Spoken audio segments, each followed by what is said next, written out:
नमस्कार बंधुरा सर्बानिस किचेन चैनेले सकलके स्वागत जानिए आमी आमार आजके रेसिपि तैरी करते चलेछि। ताहले देखो आमी कि रेसिपि निये एसेछि। आजके आमी तैरी करलाम एचोड़ चिंगड़ी। पुरो अनुष्ठान बाड़ीर मतन एचोड़ चिंगड़ी। एई अनुष्ठान बाड़ीर मतन एचोड़ चिंगड़ीटा आमी किभाबे करलाम ताहले तोमरा देखे नाओ। देखो बंधुरा आमी आजके एचोड़ प्रथमे केटे नेब। गोटा एचोड़ निये एसेছে बाजार থেকে। এবারে আমি প্রথমে সরষের তেল মাখিয়ে নেব, ভালো করে বটিতে মাখাবো।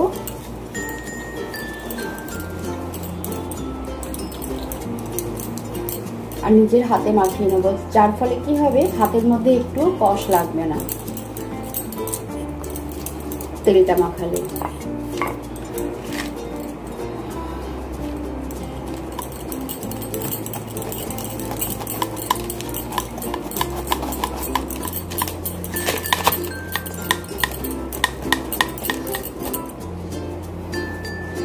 দেখো দুভাগ করে নিলাম।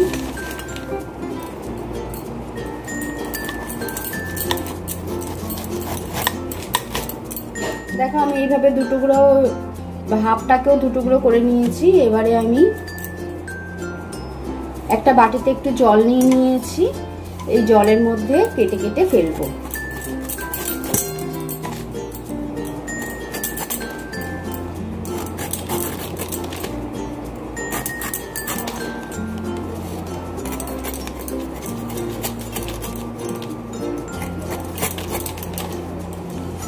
পেছনটা পরিষ্কার হয়ে গেল। এবারে এই মাঝখানের যে এই শিরাটা এটা আমি ফেলে দিই।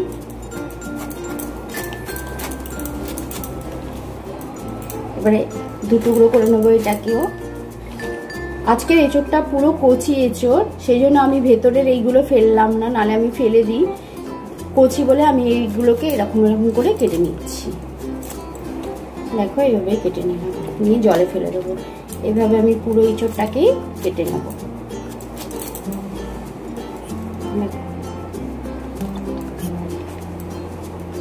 তাহলে চলো বন্ধুরা পুরো এঁচোড়টাকে আমি কেটে ফেলি। দেখো বন্ধুরা পুরো এঁচোড়টা কাটা হয়ে গেল। হাতের মধ্যে অনেক আঠাতে ভর্তি হয়ে গেছে, বটিতে আঠাতে ভর্তি হয়ে গেছে। এগুলো এবার আমি কি করব, সর্ষের তেল দিয়ে সব আঠা উঠিয়ে ফেলবো। এখন হাতের মধ্যে আরো সর্ষের তেল মেখে নেবো। তাহলে কি হবে, হাতের মধ্যে আর কোনো কষও থাকবে না। আর বটির মধ্যেও মাখিয়ে দেবো।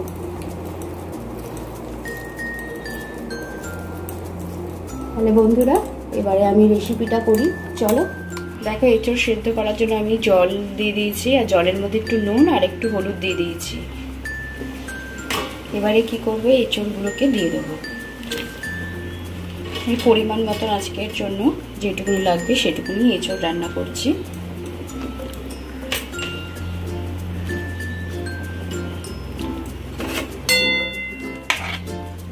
এবার এঁচোড়গুলোকে একটু ভালো করে সেদ্ধ করে নেব। দেখো বন্ধুরা এঁচোড় সেদ্ধ হয়ে গেছে। এবার আমি এঁচোড়টাকে নামিয়ে নেব। প্রায় 70% মতন আমি সেদ্ধ করে নিয়েছি, আর বাদ বাকিটা কষতে ভাজতে তখনই সেদ্ধ হয়ে যাবে। আমি একটা ভাজা মশলা করে নেব, যার জন্য আমি একটা দিয়ে দিচ্ছি শুকনো লঙ্কা, একটা দারচিনি, দুটো এলাচ, দুটো লবঙ্গ,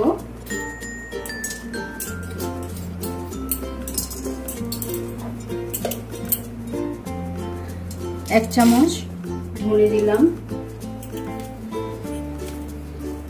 এক চামচের একটু কম দেব জিরে, আর হাফ চামচ দেব মৌরি।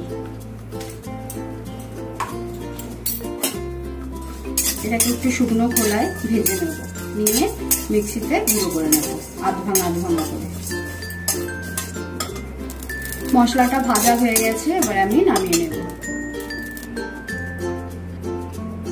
এবার দেখো আমি সর্ষের তেল দিয়ে দিচ্ছি। প্রথমে চিংড়ি মাছগুলোকে ভেজে নেব।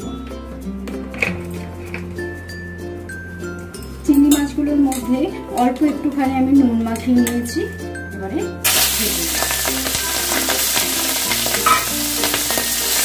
বেশি ভাজবো না, কয়েক সেকেন্ড একটু এপিট করে নামিয়ে ফেলবো, কারণ বেশি ভাজলেই চিংড়ি মাছ শক্ত হয়ে যায়। দেখো কয়েক সেকেন্ড আমি একটু ওপর নিচ করে উল্টে পাল্টে একটুখানি ভেজে নিয়ে নামিয়ে নিচ্ছি। কেন বেশি ভাজ হলে পরে চিংড়ি মাছের টেস্টও চলে যায় আর চিংড়ি মাছ শক্ত হয়ে যায়।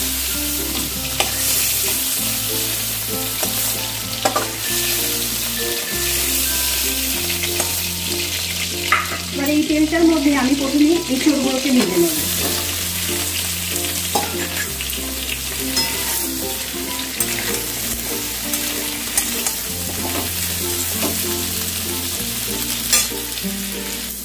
দেখো এঁচড়গুলো খুব সুন্দর করে আমি ভেজে নিয়েছি। এবার এঁচড়গুলোকে আমি নামিয়ে নেব।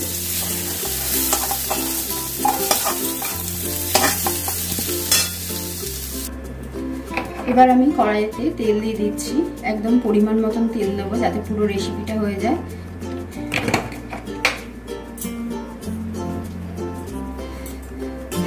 আলুগুলোকে ভেজে নেব।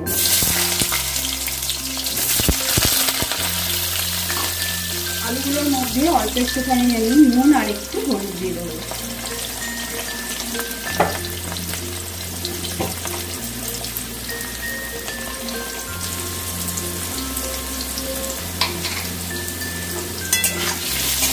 আলুগুলোকেও আমি লাল লাল করে ভেজে নেব।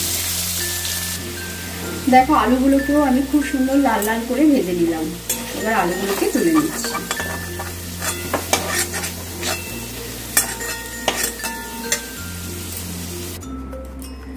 এবারে তেলের মধ্যে দুটো তেজপাতা আর লবঙ্গ, দারচিনি আর এলাচ আমি ফোড়ন দিলাম আর দিয়ে দেবো একটু জিরে।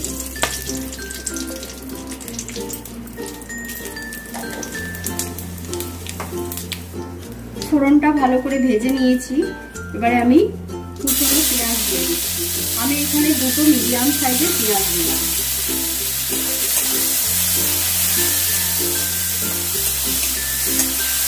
পেঁয়াজটাকে খুব ভালো করে ভেজে নেব।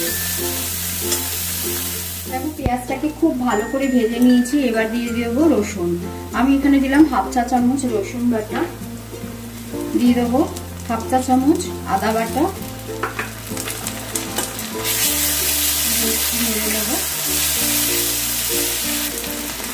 এবার দিয়ে দেবো পরিমাণ মতন লঙ্কা, দিয়ে যেরকম ঝাল খাবে সেই অনুযায়ী ঝালটা দেবে। কাশ্মীরি লঙ্কা দিয়ে দিলাম এক চা চামচ দিয়ে দিলাম। ধনে গুঁড়ো দেবো হাফ চা চামচ, জিরে গুঁড়ো দেবো হাফ চা চামচ। আমি ওই ভাজা মশলাটা দেবো বলে এই ধনে জিরে এগুলো কম কম করেই দিলাম।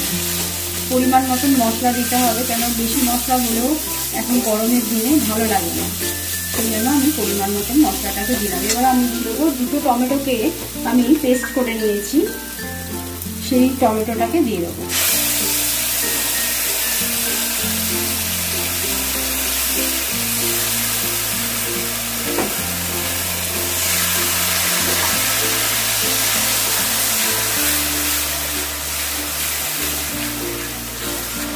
এবার আমি হলুদ গুঁড়ো দিয়ে দিলাম হাফ চা চামচ,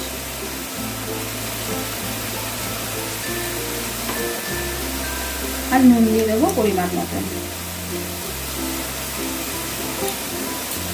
এই মশলাটাকে ভালো করে কষাবো যতক্ষণ না তেল বের হচ্ছে।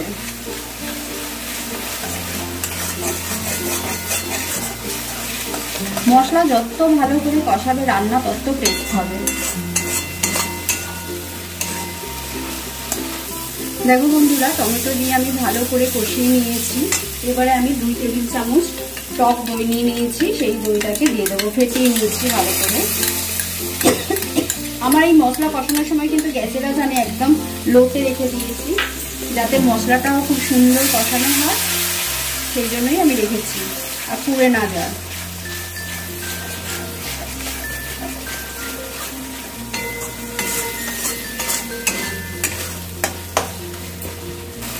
দেখো হাফ টেবিল চামচ আমি চিনি দিয়ে দিচ্ছি।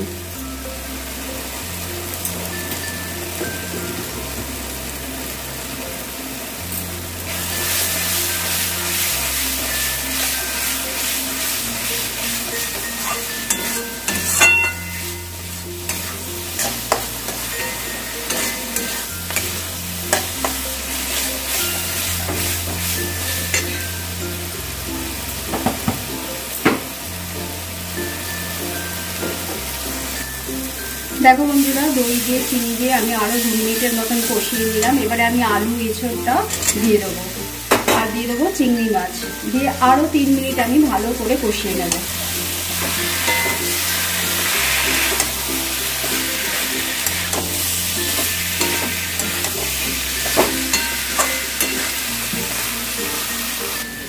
আমি সব কিছু দিয়ে কষানোর সময় 1 চা চামচ দিয়ে দিচ্ছি, যে ভাজা মশলাটা করেছিলাম সেটা দিয়ে দিলাম।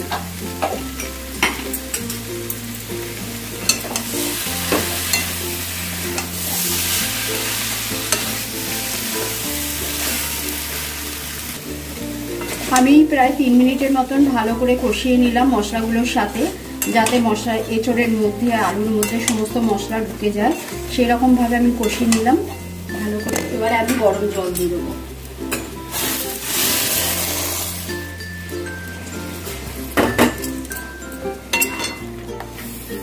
রান্নাতে গরম জলটা দিলে দারুণ টেস্টটাও বেশ ভালো আসে। ঠান্ডা জলের জায়গায় গরম জলটা দিলে খুব সুন্দর একটা টেস্ট হয়। আর অল্প করে একটু দিয়ে আমি ঢাকা দিয়ে দেবো।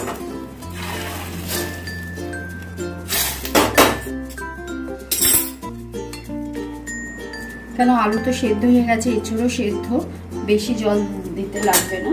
এবার আমি ঢাকা দিয়ে আরো প্রায় 5 মিনিটের মতন করে নেবো। দেখো বন্ধুরা, চাপা দিয়ে আমি প্রায় 7 মিনিটের মতন রান্নাটা করে নিলাম। মাঝে একবার আমি লিডটাকে খুলে দেখেছিলাম।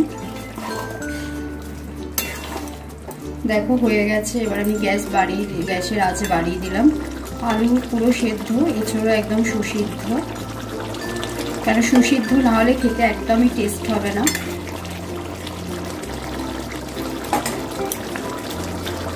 দেখো বন্ধুরা, এখন গরমকাল, বেশি ঘি তেল মশলা ভালো লাগে না। আমি একদমই অল্প করে একটুখানি ঘি দিয়ে দিলাম। তোমরা যদি চাও তো 1 চামচ দিও, আমি 1 চামচেরও কম দিলাম, কেন আমার বাড়িতে বয়স্ক শ্বশুর শাশুড়ি, সেই জন্যই আমি অল্প করে একদম ঘিটা দিলাম। আর যে ভাজা মশলাটা করেছিলাম সেই ভাজা মশলাটা একটুখানি ছড়িয়ে দিলাম। আর দিয়ে দেবো গরম মশলা, এটা আমার বাড়িতে বানানো গরম মশলা, একদমই অল্প একটুখানি দিয়ে দিলাম। ব্যাস, এবারে আমি নেড়ে ছেড়ে নামিয়ে নেব। দেখো, এটা দেখতে যতটাই সুন্দর হয়েছে, খেতেও ততটাই কিন্তু সুন্দর ভালো হবে। দেখো বন্ধুরা, সার্ভ করার জন্য রেডি করে নিয়েছি আজকের রেসিপি অনুষ্ঠান বাড়ির মতন এঁচোড় চিংড়ি। আমার রেসিপিটা যদি তোমাদের ভালো লেগে থাকে তাহলে একটা লাইক আর কমেন্ট করে জানিও রেসিপিটা কেমন হয়েছে। সকলের মধ্যে শেয়ার করে দিও আর আমার চ্যানেলটিকে সাবস্ক্রাইব করে আমার পাশে থেকো। সকলেই সুস্থ থেকো, ভালো থেকো, পজিটিভ